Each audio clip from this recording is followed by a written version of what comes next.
I have to have social media access at all times. My biggest priority in life is my battery life on my phone, by far. You know what I realized? Your battery life on your phone is very dependent on which phone you have. Because if you have the iPhone 10 and you're at 20% battery, you'll probably be fine for a while. But if you have the iPhone 6 and you're at 50%, you have like 2 text messages left. Works the exact same way with nationality, by the way. Like if you're 90 years old but you're Japanese, you'll probably be fine for a while. But if you're 68 and American, you have like 2 text messages left. That kills even harder in Japan. And Japanese people last forever, man. We don't. We have a limit. My friend called me the other day to tell me my friend, he's my age. He called me the other day to tell me his grandpa passed away. Not of COVID, just of old age. And it's sad, I guess. Like, I lost my grandparents so long ago. You had one until Tuesday?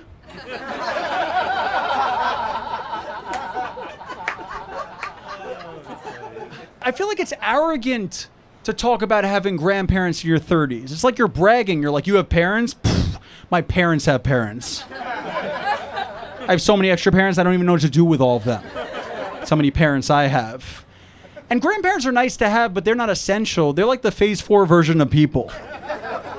Just non-essential human beings. You could grow up pretty normal without even knowing your grandparents. I feel like your grandpa is like your appendix. You could afford to lose it. Your dad is like your kidney. If you lose it, you'll be searching for a replacement. I wanted my stepdad to replace my dad, but my stepdad turned out to be a new kidney that my body rejected. My stepdad and I, we have a weird relationship. It's a very strange relationship. The only reason I would ever call him dad is because I know how much he'd hate it. It would simply be out of spite.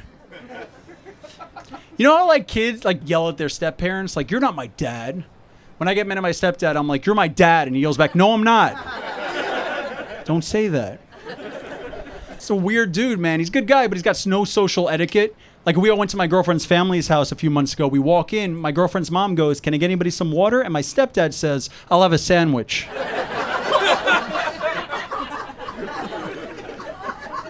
You guys remember what the options were, right? Water or no water. No substitutions or modifications allowed. He's so weird. This will sum him up. He does laps in swimming pools without lap lanes. In circular pools.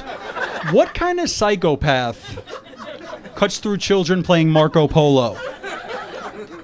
Families are all freely playing in the water and he comes in like a missile and breaks them up. My family was the first one he broke up. What was I saying, man? Grandparents. Yeah, I just don't think they don't have much of an impact.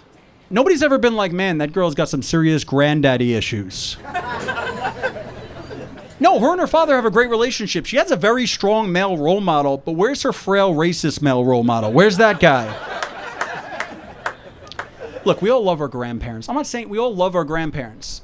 But most of us, at some point, have pretended they died to get out of an exam for school. I actually felt bad about that. Looking back, I sat my grandpa down. Well, he was sitting, obviously, he's a grandpa. Yeah. I was like, hey, Grandpa, I just wanted to let you know that when I was in high school, I had this exam I had to take, and I didn't want to take it, so I said you died. And he goes, I got to be honest with you. I was supposed to go to a funeral last month, but I didn't want to go. So I said, you died. And I had to go to your funeral instead. He's like, in fact, you got me at a bingo last year. My driver's license renewal. Colonoscopy. I've killed you like 7 times.